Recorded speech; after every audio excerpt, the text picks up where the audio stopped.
I'm Dolly Parton. I'm Brian Fellows.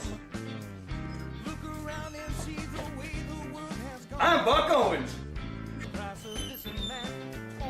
I'm Phil Camp, and this is Crash Studio. I'm going to play some guitar for you. Buddy, we got Phil Camp in the house. What's going on, buddy? I'm on TV. You are on TV. You're on multiple TVs. Camera 1, camera 2.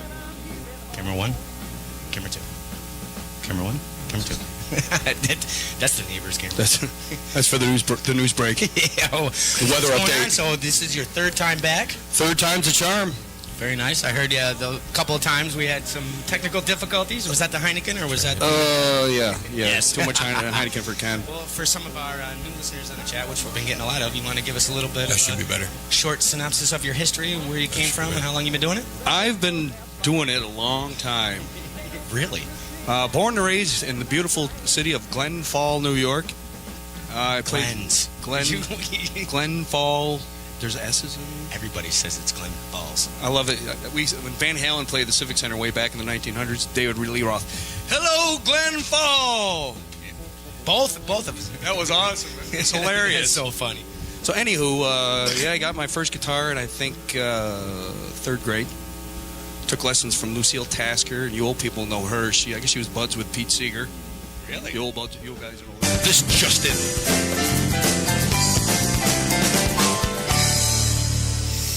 www.radiougly.com. Ride the Sky, Phil Camp, and that was with the Joe Mama Band. And actually a collaboration that lasted almost 10 years, I do believe.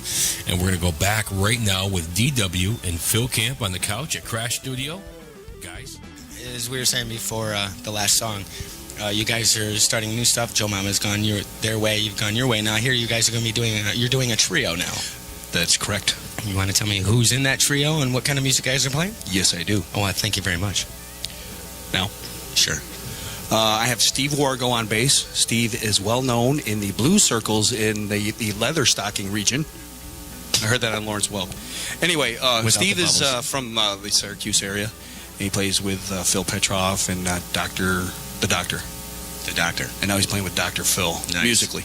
And Wayne Morris is on drums. I love Wayne. He's a big teddy bear. And this guy he's got groove down, pocket down. And what we're doing is it's a blues / funk based project. What we're trying to do is once again do something nobody else is doing. Right. We've probably got half a night worth of different blues. Tommy Castro, a little Robert Randolph, some of the new John Mayer, which does. John Mayer, believe it or not, is doing some very tasty bluesy stuff. Nice. So we've grabbed a handful of that stuff. Are you going to be putting your own twist on their songs, even though they're covers? Are you going to still kind of twist it to what you guys want to do with it? Well, eventually that happens. Right. No matter what you're doing with a band, once a band gets its identity and the more you play it, your artistic license, but people will still will still know that song. Yes. Yes. Okay. But what I'm liking is I've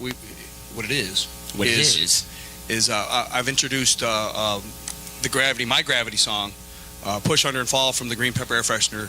And what's great is that those two guys haven't heard the versions that are recorded.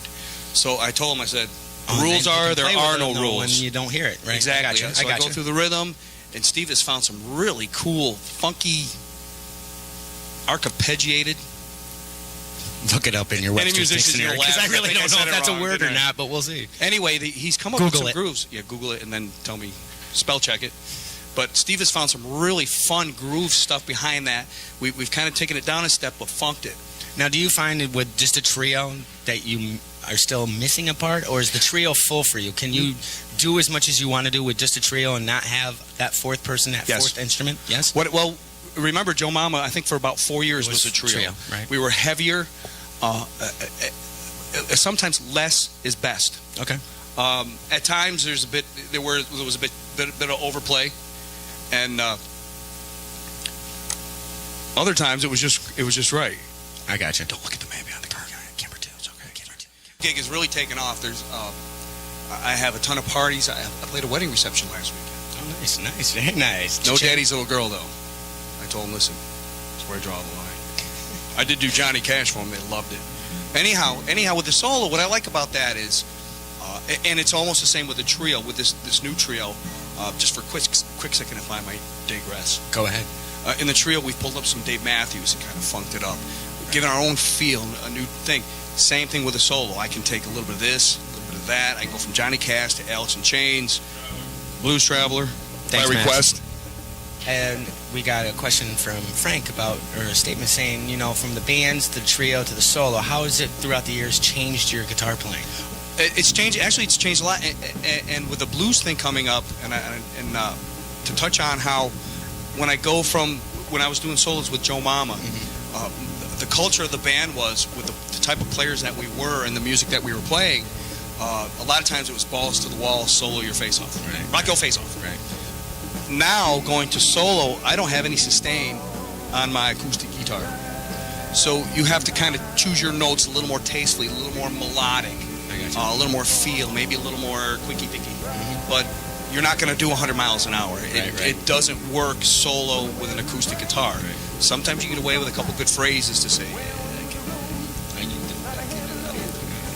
but that's not what you want to do all night. Once in a great while, you got it. Do you find that you've played in bands that stepped up your solo game as far I think as so. musical knowledge and taste?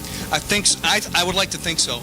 And what I'm finding too is with the new blues project with Wayne and Steve being old-time blues guys, less is best. Right. I mean, they're telling me if I do a single note for 8 measures, sometimes that says more than 5,000 notes in 8 measures.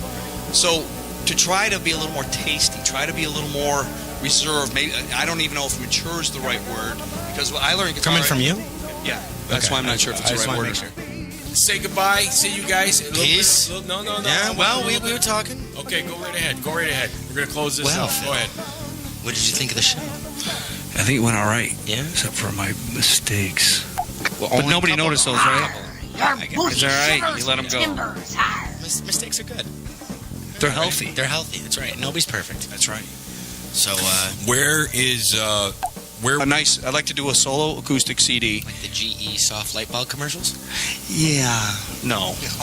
Yeah. No.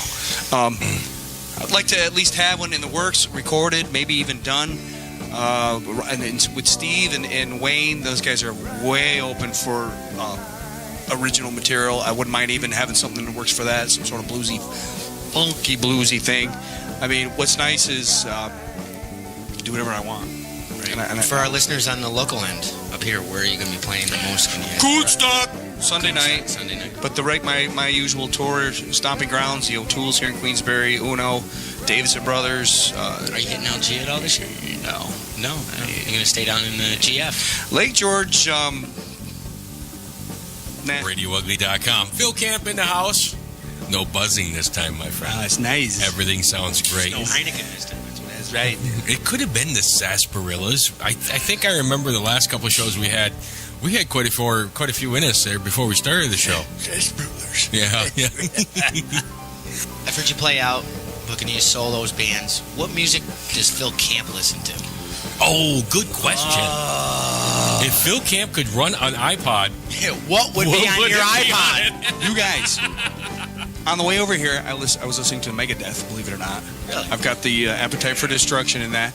But on my iPod, I've got Ricky Skaggs, Country Boy. Got Victor Wooten. You guys familiar with any of that? The same thing. These are players. When I hear them play, I say, why do I bother? Would always lie.